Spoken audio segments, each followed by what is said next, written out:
লোক আমাদের জায়গা দখল করিয়া নিতেছে। কিশোরগঞ্জের সদর উপজেলার মারিয়া ইউনিয়নে মসজিদের নাম ভাঙিয়ে জায়গা দখলের ষড়যন্ত্রের প্রতিবাদে সংবাদ সম্মেলন অনুষ্ঠিত হয়েছে। বুধবার সন্ধ্যায় কিশোরগঞ্জ প্রেস ক্লাবে এ সংবাদ সম্মেলন অনুষ্ঠিত হয়। সংবাদ সম্মেলনে উপস্থিত ছিলেন মোহাম্মদ রাহাত মিয়া, মোহাম্মদ আলামিন, মোহাম্মদ বিপুল, মোসাম্মদ রুনা খাতুন।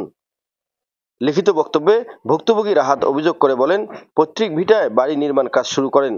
এ সময় নির্মাণাধীন বাড়িতে প্রতিবেশী আব্দুর রহিমের ছেলে মাসুদ মিয়া, নুরুদ্দিনের ছেলে মকবুল, জামালের ছেলে কিবরিয়া, জহর আলীর ছেলে ইসমাইল, আব্দুল গনির ছেলে আলামিন, মোহাম্মদ ইখলাস মিয়ার ছেলে ইমরান, তোতা মিয়ার ছেলে ইসাক মিয়া এবং মৃত ইসমাইল কেরানির ছেলে ফেরদৌস মিয়া অকথ্য ভাষায় গালিগালাজ করে বাড়ি নির্মাণের বাধা দেয়।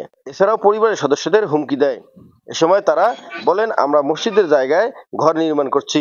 আমাদের যে জায়গা মসজিদের জন্য দেওয়ার কথা তা আলাদা করে দেয়া হয়েছে।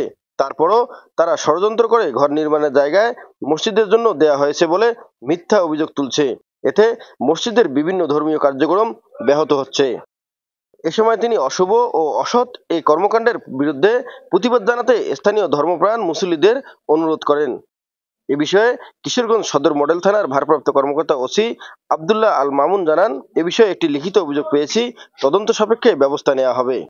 কিছু দুষ্কৃতী লোক আমাদের জায়গা দখল করিয়া নিতেছে।